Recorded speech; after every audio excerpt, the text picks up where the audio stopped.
sob a perspectiva do escritor que escreve Lucas e Atos como uma carta para o amigo Teófilo.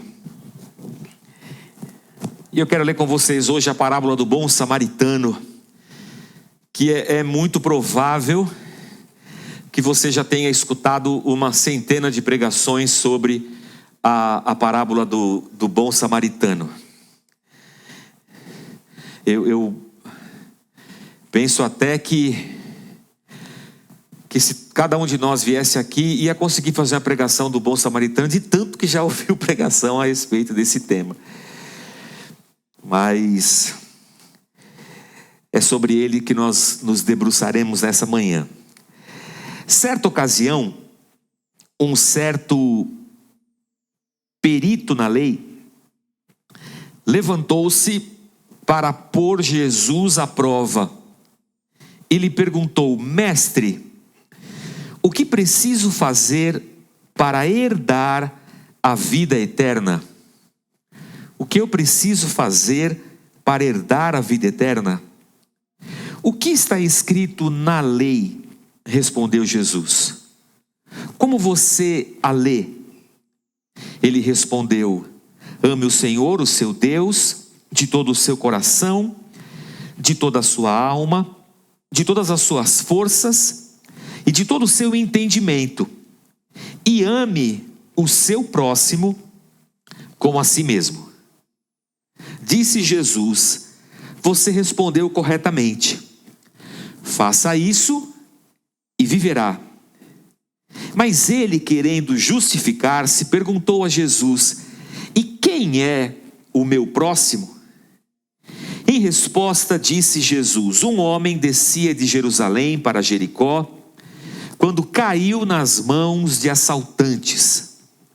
Estes lhe tiraram as roupas, espancaram-no e se foram, deixando-o quase morto. Aconteceu estar descendo pela mesma estrada um sacerdote.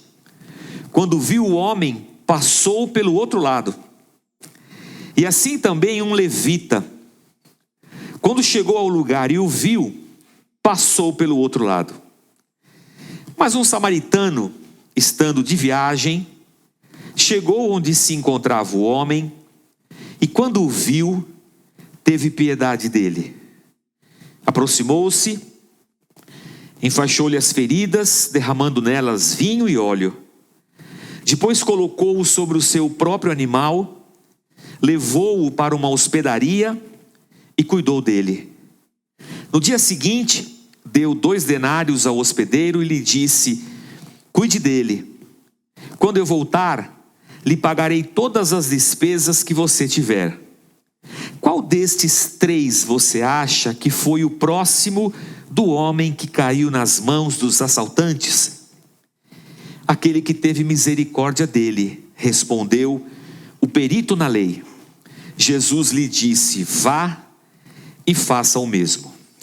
Senhor, fala conosco nessa manhã, através da tua palavra, e que a tua palavra, que é lâmpada para os nossos pés, que é luz para o nosso caminho, que a tua palavra determine a nossa conduta, o nosso agir.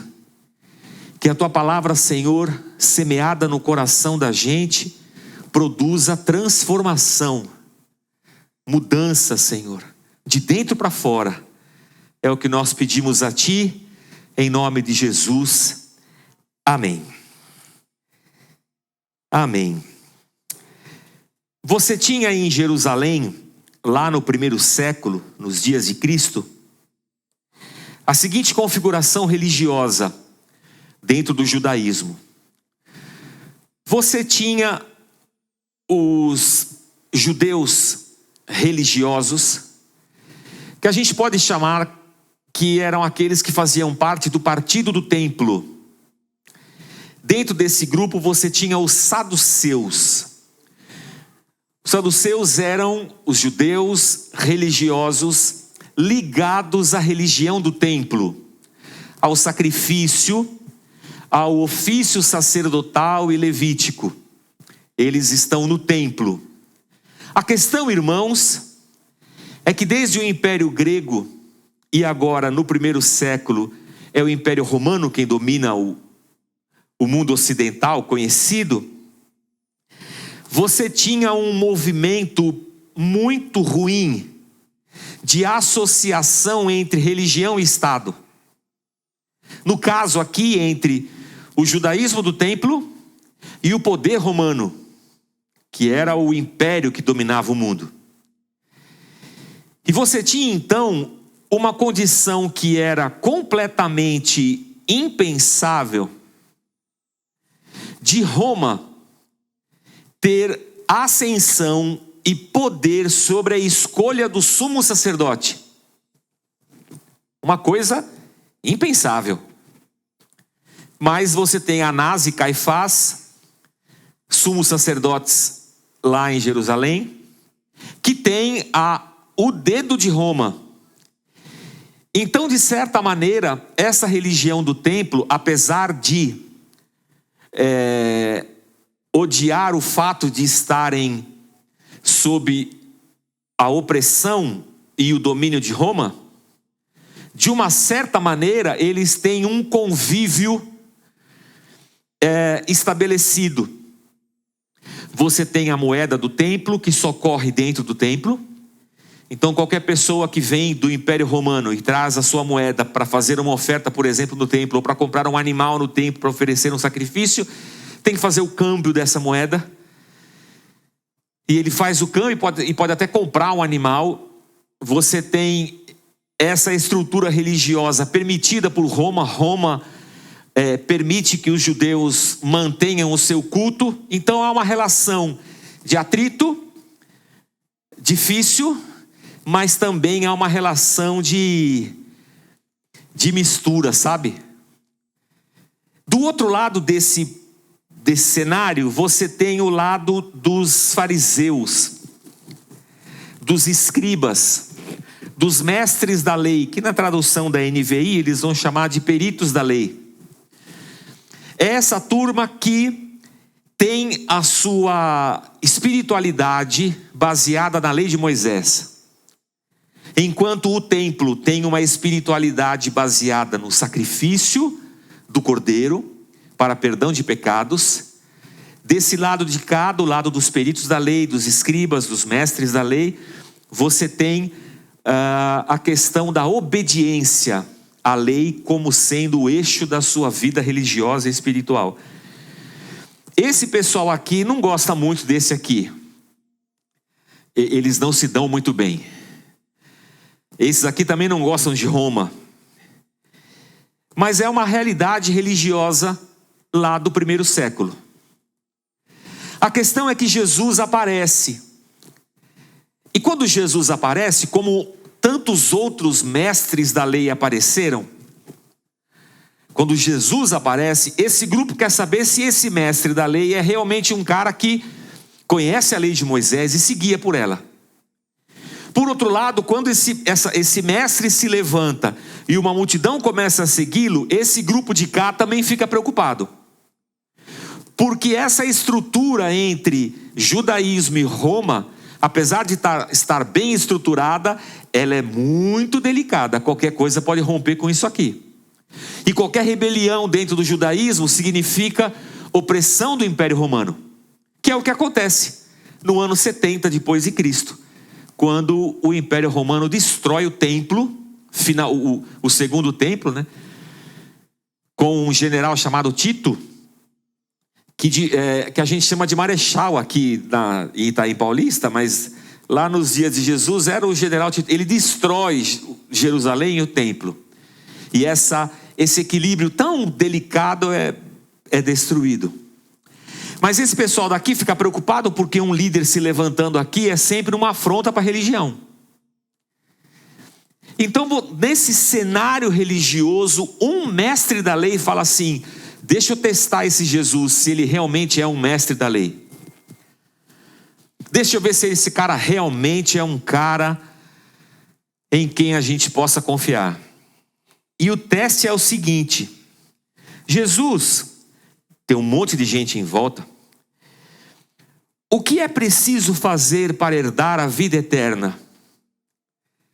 Então há uma pergunta central em todo esse texto aqui: o que eu preciso fazer para herdar a vida eterna? E essa é uma pergunta, irmãos, que ecoa na nossa cabeça hoje, apesar de talvez nós nunca termos gastado muito tempo preocupado com ela.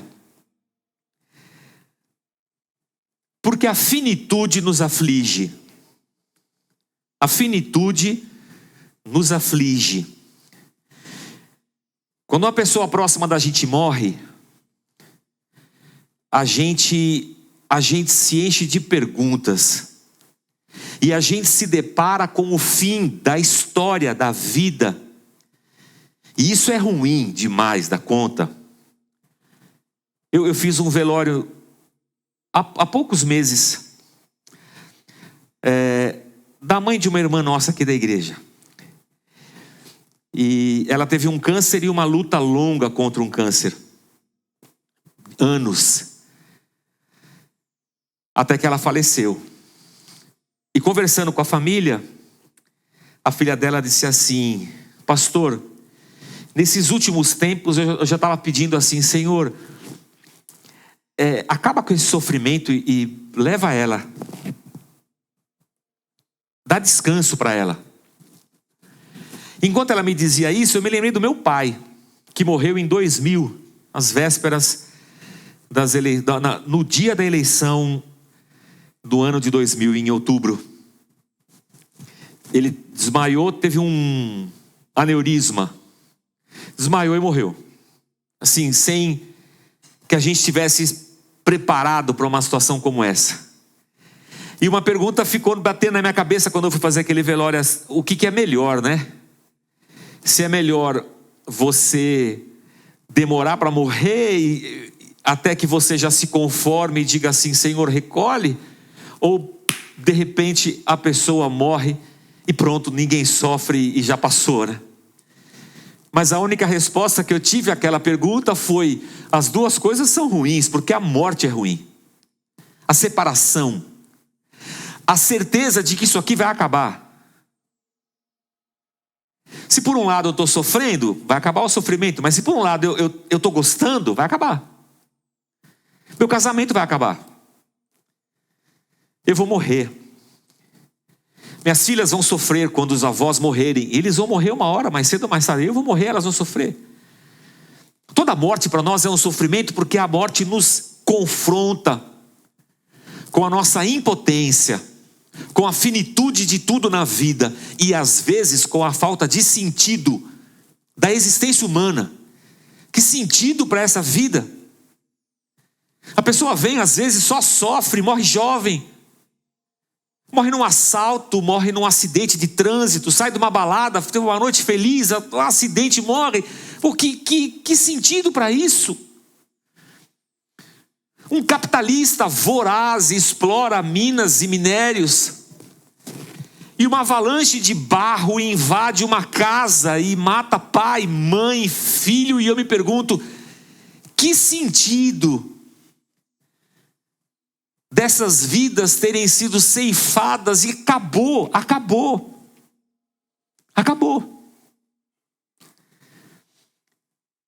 Isso é uma coisa ruim para a gente. Isso é desde o jardim, desde a queda, desde o Éden, que a gente pensa em como a vida poderia ser melhor, em como a gente poderia viver mais, em como a vida poderia ser mais justa.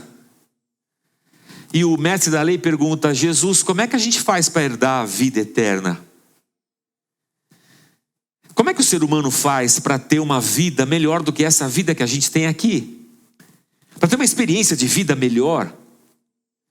E a resposta de Jesus, na verdade, volta para o mestre da lei e faz com que ele tenha que rever toda a sua perícia com respeito à lei.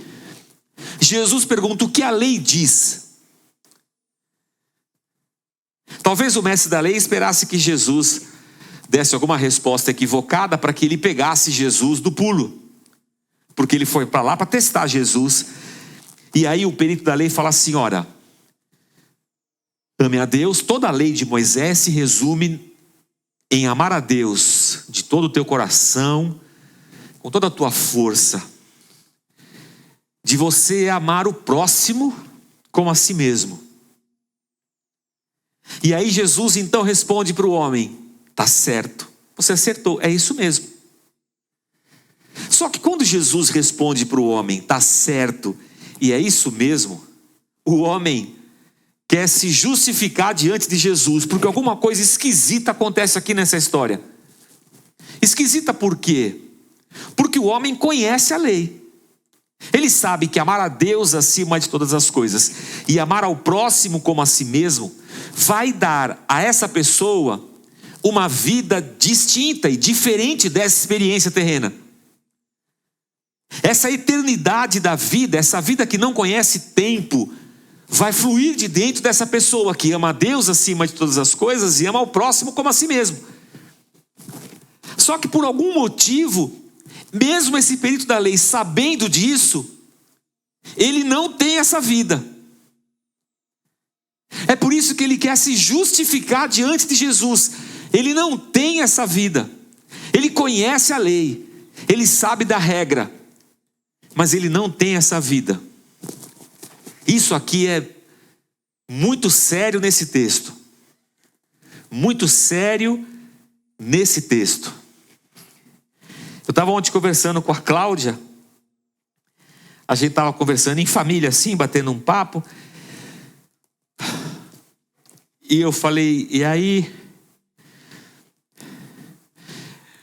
Eu falei assim, a única esperança para fulano é ele se converter. A questão é que fulano frequenta a igreja a vida inteira. Você já falou isso? Você já pensou? Pô, esse cara tinha que se converter, né, meu? Mas ele fala assim, pô, mas o cara já é até batizado, vai na igreja e tudo, mas ele tem que se converter, porque se ele não se converter não vai adiantar nada. Esse mestre da lei conhecia toda a lei. Mas quando a gente olha para o texto, a gente fala assim, engraçado, ele conhece tudo para ter vida, mas ele não tem vida. E a pergunta dele para Jesus é: Jesus, quem é o meu próximo? Deus, eu sei quem é, conheço pela lei. Mas quem é o meu próximo? E aqui Jesus então vai falar de um cara que está indo de Jerusalém para Jericó. Jericó fica mais ao norte. E ele vai indo para Jericó e assaltantes vêm. Assaltam o cara, espancam o cara, ele fica lá quase morto. E aí Jesus diz que vem passando um sacerdote. E o sacerdote vê o cara lá quase morto. O sacerdote não sabe se ele está morto ou se ele está vivo. E a questão é que o sacerdote, por causa da lei, para os sacerdotes, ele é um cara que não pode se aproximar de um morto. Nem que seja o velório de um familiar próprio dele, ele não pode. Porque se aproximar de um morto vai tornar o sacerdote impuro para os seus ofícios sacerdotais. Então um sacerdote pela lei é um cara que jamais vai encostar em um defunto. Então o sacerdote vem andando, não sei se está morto ou se está vivo. Mas se eu for encostar e ele estiver morto, vai atrapalhar a minha religião. E num certo sentido, nessa parábola de Jesus, a reflexão do sacerdote é: mais importante a minha religião do que essa pessoa aqui caída moribunda, porque ela pode atrapalhar a minha religião. Logo em seguida vem vindo um levita, que é um cara que está abaixo do sacerdote. Eu estou andando aqui, eu sou o levita. Lá na frente está o sacerdote, eu estou só andando aqui. Eu vejo que o sacerdote passa e atravessa a rua, nem encosta no cara. Se ele é o sacerdote, é o chefe, passou longe e eu sou o levita, vou passar também. Não vou me arriscar. E aí na parábola vem um samaritano. Aí que ódio de samaritano. Havia um preconceito muito grande entre judeu e samaritano. Isso desde os tempos da destruição do Reino do Norte pelo Império Assírio e pela miscigenação, pela mistura que as tribos do norte sofreram. E o pessoal do sul aqui, de Judá e de Benjamim, tinha os judeus lá de cima do norte como judeus misturados. Era uma xenofobia que chama, né? quando você tem esse preconceito, xenofobia. Xenofobia forte, irmãos. E aí Jesus bota bem o samaritano como um cara que está passando e vê a pessoa doente e para. Com um risco, hein? Os ladrões podiam estar perto ainda, mas ele passa álcool nas feridas, ele tinha um álcool gel, era tempo de pandemia, passa álcool gel nas feridas do cara, bota uma gaze, joga mertiolate, mercúrio cromo, violeta de genciana, que mais que passa nas feridas, irmão?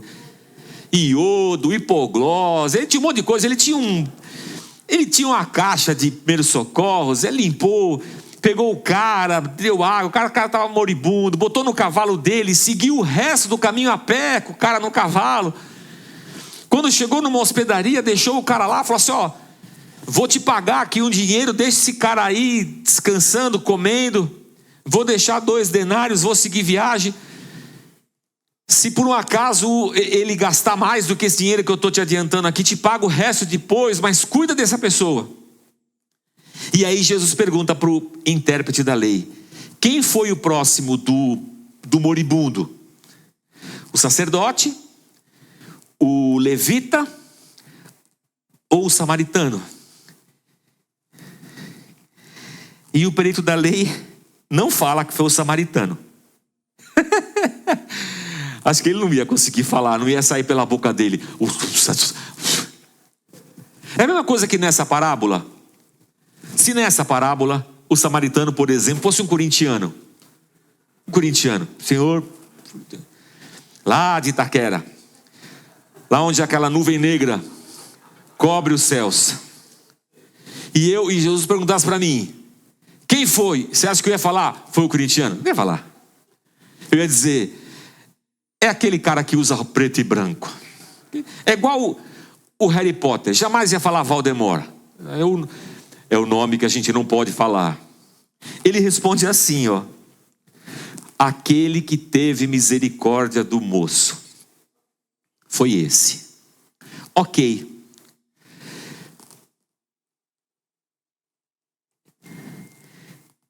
A pergunta do samaritano, a pergunta do perito da lei, no sentido de se justificar, como quem diz assim, Senhor, eu obedeço a lei, eu faço tudo certo, religiosamente eu sou perfeito, mas eu não sei quem é meu próximo, é uma pergunta que ecoa na nossa vida hoje, quando nós frequentamos a igreja, conhecemos a Bíblia, mas essa letra que a gente conhece não se materializa no dia a dia da minha vida vivida, sabe?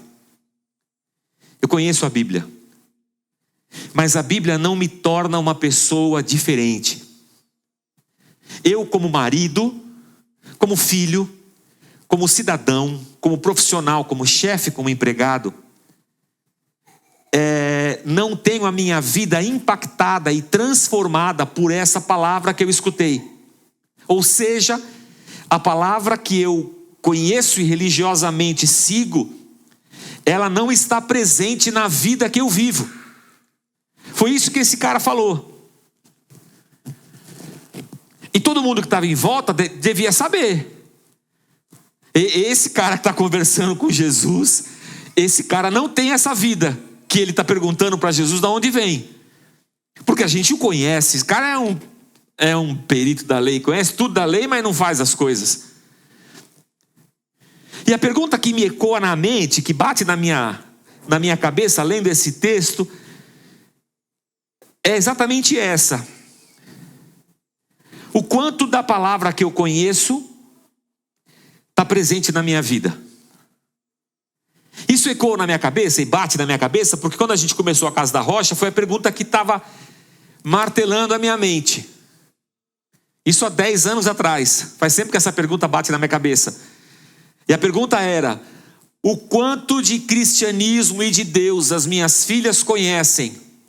Especificamente no meu caso foi com as minhas filhas. Não pelas palavras que eu prego, pela vida que elas me veem vivendo ao lado da minha esposa, por exemplo, da mãe delas. o quanto elas conhecem de Deus, não pela Bíblia lida, mas pela minha vida vivida. Quanto de Deus tem em mim, nas minhas atitudes, no meu amor pela mãe delas, no carinho, no zelo das minhas palavras, das minhas atitudes do trânsito.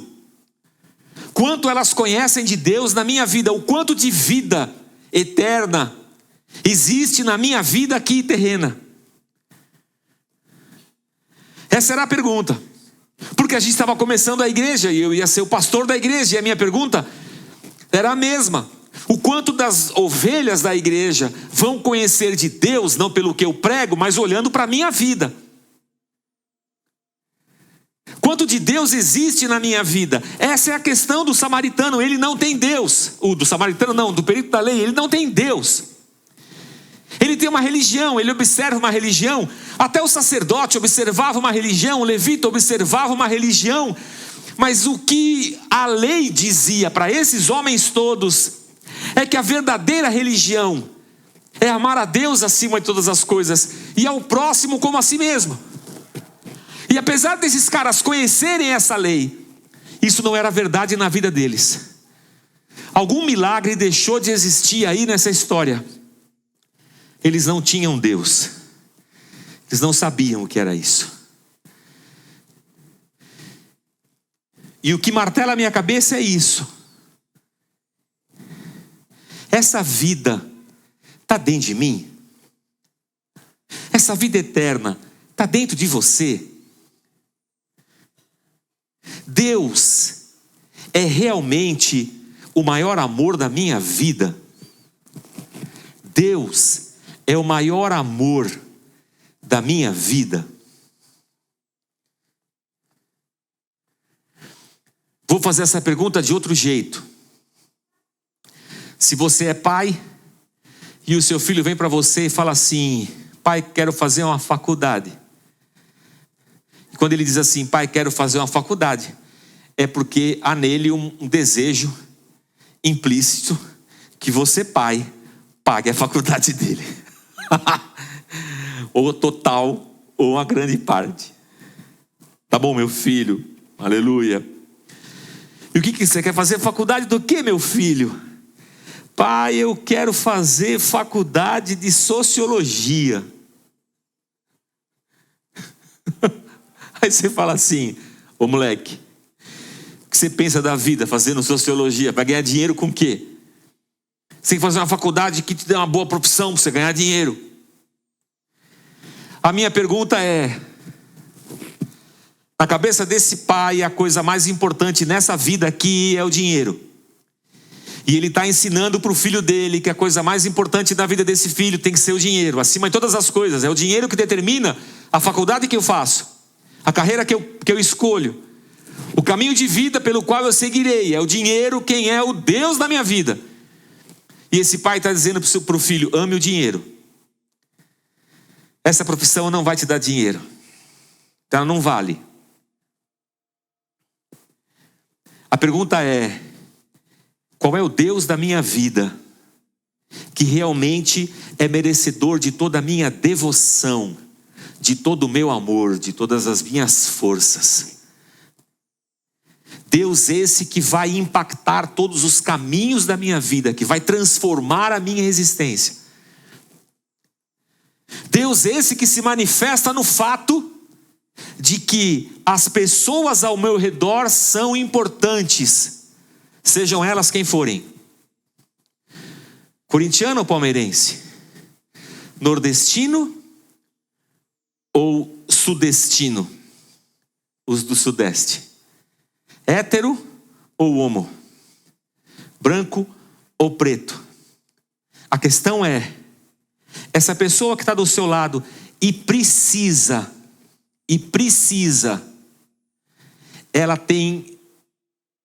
ela pode ter a esperança de que você vai ajudá-la, porque é o próximo, você é o próximo dela.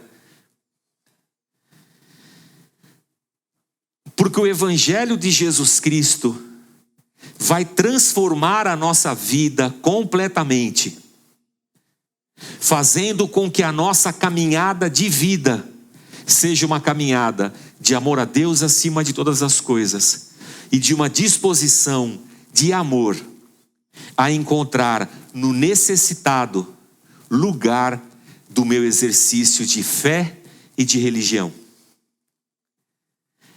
Então a vida do outro é importante para mim. Então esse é o próximo. A questão, irmãos, que o texto deixa como uma inquietação na alma da gente, é que isso não é fruto de um exercício religioso como, por exemplo, o mestre da lei tinha.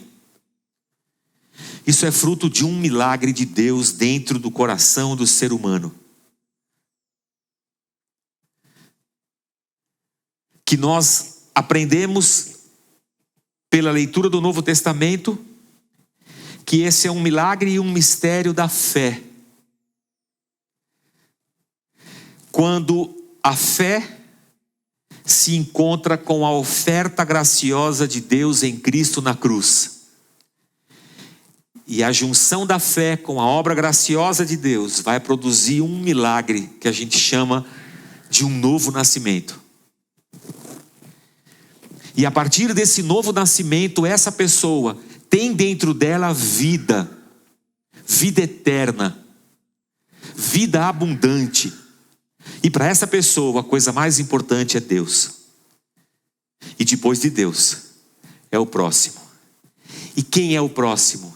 É todo aquele que no meu caminho precisa de algo ou de alguém, ao ponto de eu parar a minha vida, porque o viajante parou a vida dele.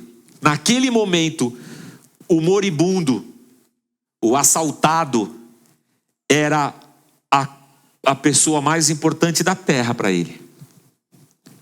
Então ele para o caminho dele, os negócios dele, desce do cavalo e vai cuidar do cara. A vida dele só retoma depois que o cara já está lá na hospedaria, resguardado dos problemas da vida. Então ele fala, agora eu retomo a minha vida. Porque enquanto esse cara precisar, eu sou a resposta de Deus para ele.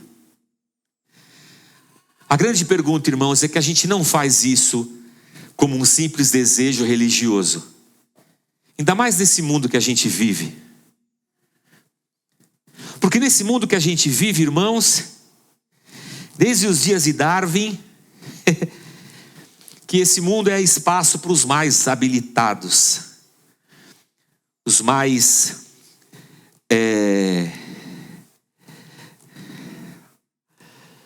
puxa, a palavra agora me fugiu da mente. Aqueles mais habilitados para o mundo, né? Ou seja, aqueles que não forem fortes o suficiente, hábeis o suficiente para darem conta dessa vida aqui, eles vão passar. Só vai sobreviver os mais hábeis. Então, de cara, eu já percebo que esse mundo aqui é um mundo hostil, em que tem gente que vem do pobre lá, vai falar assim, deixa eu ganhar um dinheiro com esse pobre. E é capaz do cara encostar ali e falar, você está vivo, meu filho? Eu estou vivo. Você está no deserto, né? Eu estou no deserto. Bateram em você, né? Bateram. Mas eu vou dizer para você que Deus não chamou você para isso aí não, hein? Deus te chamou para você ser cabeça e não cauda. Se esse assaltante bater em você, tem a permissão de Deus. Você deve estar em pecado. Alguma coisa você fez errado. Eu vim aqui de Deus trazer uma palavra para você. Domingo à noite eu vou estar na Celso Garcia 1424. Você tem que dar um passo de fé. Você tem que sair dessa condição. Você tem que vencer. Você tem que vencer. Tem uma palavra tão bonita. Sair desse lugar de conforto. Eu vou liberar a palavra domingo. Hoje não, domingo. Às 17, às 13, às 14, às 19, às 20, às 32. Lá na Celso Garcia, 1424. Aqui é 1424, né? Não, aqui é 1400. Celso Garcia, 1424. Espero você lá. Mas eu não posso ir embora antes que Deus me dê uma palavra para você.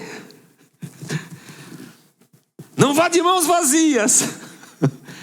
Leve uma oferta para o altar. Você tem que fazer um sacrifício para Deus mudar a sua história. Aleluia. Fica todo arrepiado só de falar as coisas que Deus está me dizendo. Mas pode passar um capitalista ali também, disposto a fazer dinheiro. Pode passar ali qualquer tipo de gente, para quem o outro é só uma oportunidade de lucro, de ganho, de network, ou de qualquer coisa assim. Ou pode passar alguém que é a contramão do mundo,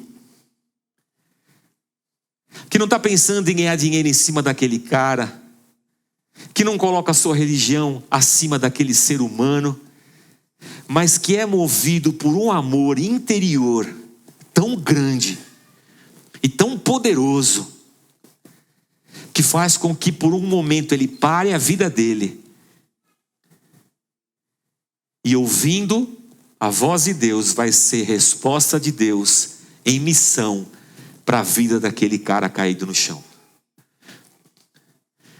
O convite do Evangelho para mim e para você é que realmente a nossa vida seja transformada pela vida eterna. Que realmente uma conversão aconteça dentro de cada um de nós, para que Deus seja conhecido no mundo. Porque por onde quer que a gente ande, sempre haverá alguém necessitado. E havendo alguém necessitado, Deus vai encontrar na gente o desejo e a resposta para a aflição daquele. E o meu desejo é que nós, como comunidade, sejamos essa comunidade de bons samaritanos, de gente que não se guia pelo dinheiro, que gente que tem um outro Deus, Adonai, Yehoá, o Senhor Criador dos céus e da terra, o Deus Trino, Pai, Filho e Espírito Santo. Gente que ama a Deus e gente que ama o próximo. Então, a gente vai fazer uma oração, e a nossa oração é: Senhor, tem misericórdia de mim. Eu preciso de vida eterna, porque não há sentido nessa existência se a sua vida não estiver dentro de mim. Não há sentido para nada aqui se a minha vida não for vivida em razão de amar a Ti e de amar o próximo. A nossa oração é: Senhor, é essa vida que eu quero, me ajuda.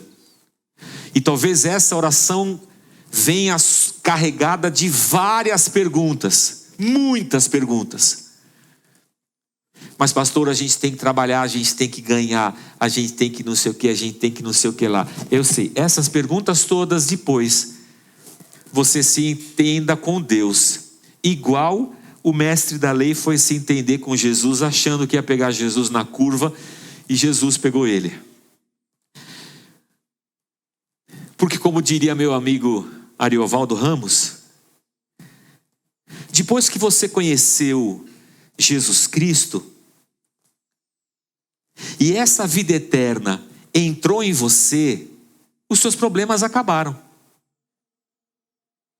Acabou, acabou tudo. Como assim, pastor? Porque veja só, você tem dentro de você a vida eterna que Deus deu em Cristo na cruz. Então, se você morrer, a sua vida é eterna. E se você não morrer amanhã, a sua vida é eterna. Acabou o seu problema. Porque quando você morrer, irmão, se você tiver muito dinheiro, você vai arrumar uma confusão.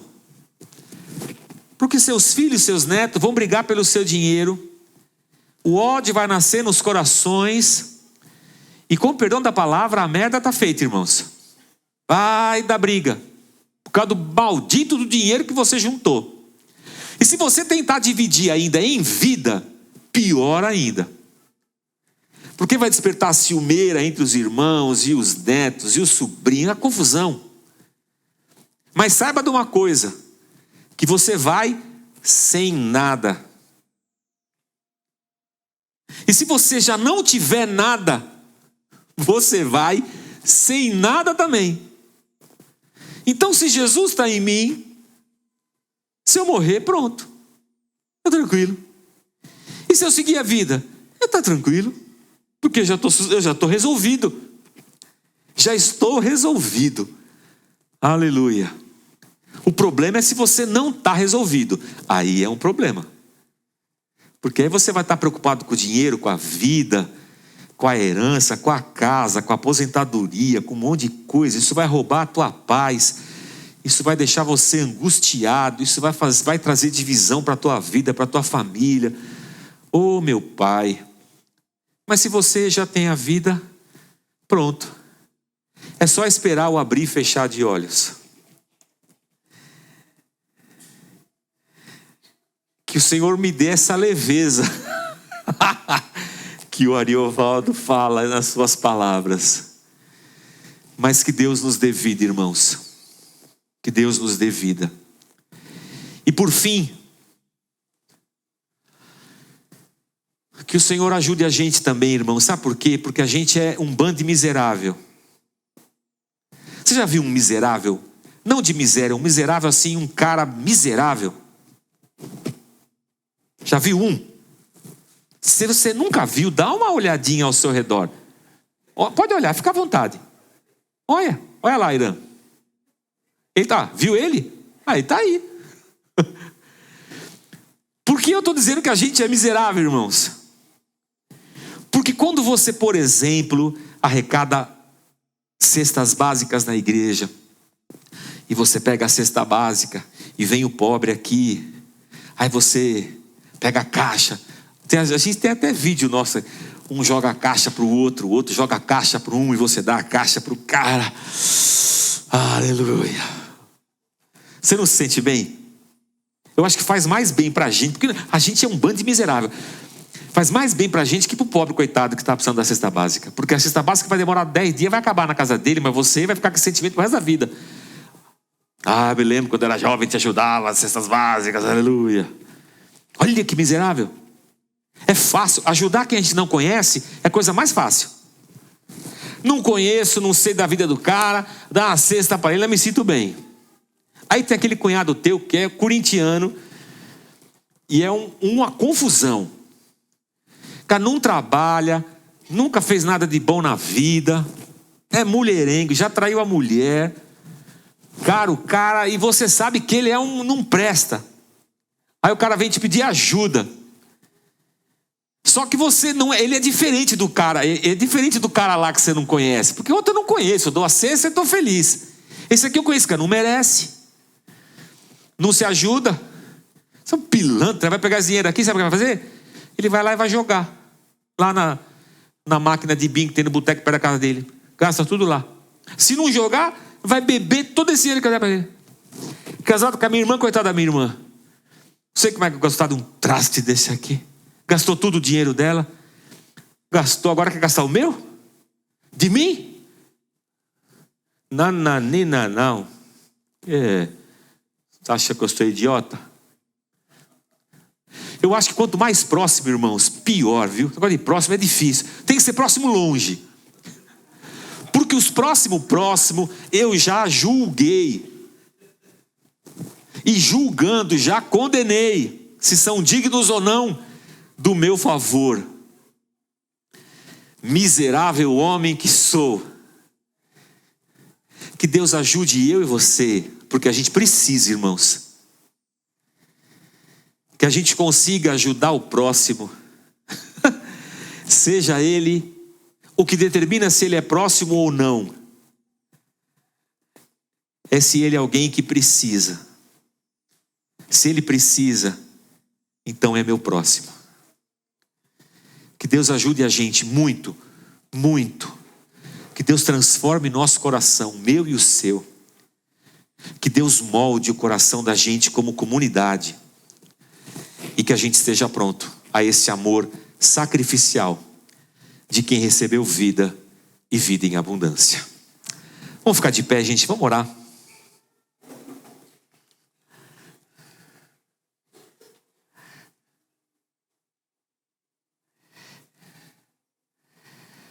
Aleluia. A resposta de Jesus é: você respondeu bem. Vá e viva essa vida. E é isso que ele fala para mim e para você hoje. Vão e vivam essa vida. Senhor, eis-nos aqui, Pai.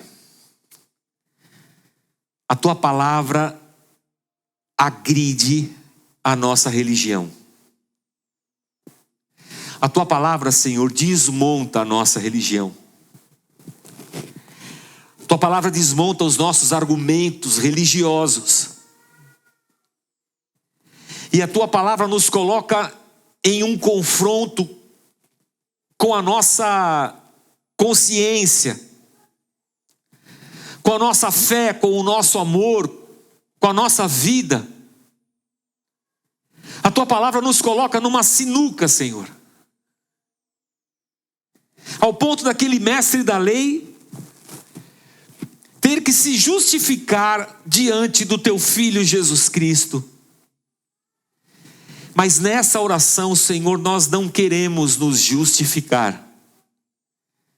Nessa oração nós queremos nos entregar, Senhor. Nessa oração nós queremos pedir: tem misericórdia de nós, que erguemos na nossa vida altares a vários deuses, que somos guiados, Senhor, por esse capitalismo voraz, satânico, que cultuamos o Deus dinheiro, porque ele é a coisa mais importante da nossa vida. E nós oramos e pedimos: Senhor, tem misericórdia de nós, que conduzimos a nossa vida e vivemos a nossa vida segundo os padrões desse mundo.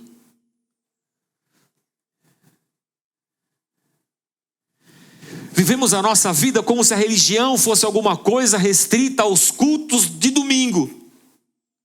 Tem misericórdia da gente, Senhor. E que essa vida eterna que o perito da lei foi perguntar a respeito a Jesus Cristo, que essa vida eterna, que esse milagre da vida esteja dentro de cada um de nós. Dentro de cada um de nós. Ao ponto, Senhor, de nos transformar. E fazer com que a lei que o Senhor deu a Moisés seja verdade na nossa vida hoje. Que realmente nós te amemos acima de todas as coisas. E que nós sejamos a tua resposta àqueles que sofrem nessa vida, de perto e de longe. Que não falte em nós, Senhor, o desejo e a disposição ao sacrifício, a parar a nossa vida, Senhor, a descer do ônibus, do Uber, do táxi, do bonde,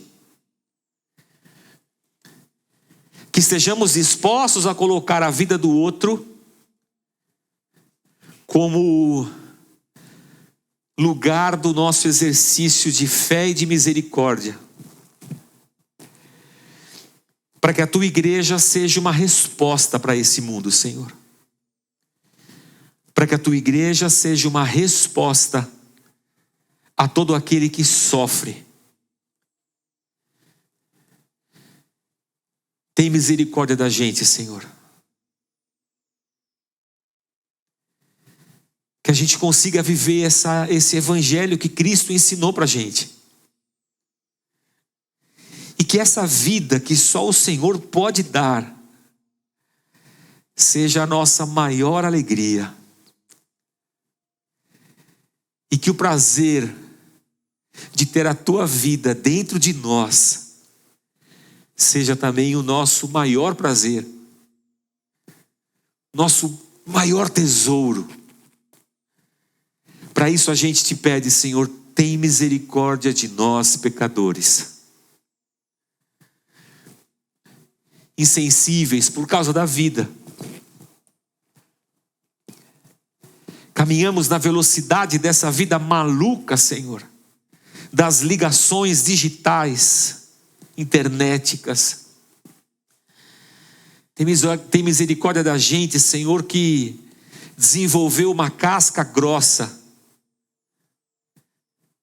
que nos impede de sofrer a dor do outro. Tem misericórdia da nossa religião, que se transforma num trator, num rolo compressor, passando por cima de tudo.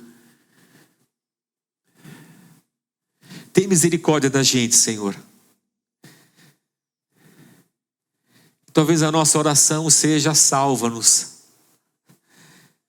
Salva a nossa comunidade, salva a gente. E nos coloca na urgência da missão, Senhor, para levar para esse mundo fé e esperança. Despede a gente, Senhor, nessa paz. Despede a gente, Senhor, com um coração transformado. E na verdade, envia a gente para esse mundo, Senhor, como respostas a um mundo de angústia, de morte, de ódio, como ovelhas no meio de lobos. Faz de nós bons samaritanos. É o que nós oramos agradecidos, em nome de Jesus, o teu Filho. Amém, Senhor. Amém. Graças a Deus. Em outros tempos eu diria: dê um abraço em quem está ao seu lado. Não dá, a não ser que essa pessoa esteja aguardando quarentena com você. Mas se não dá um abraço, não vá embora sem pelo menos dar um aceno, mexer a sobrancelha para alguém do seu lado, porque talvez seja a única sobrancelhada que essa pessoa vai receber nos últimos 20 dias, 15 dias, e a sua sobrancelhada vai ser um alívio para essa pessoa. Quem sabe até você ouse dizer: Deus te abençoe, vai na paz, ou qualquer coisa assim. Ô irmão, vou orar por você essa semana, você ore por mim. Nós vamos cantar mais uma música.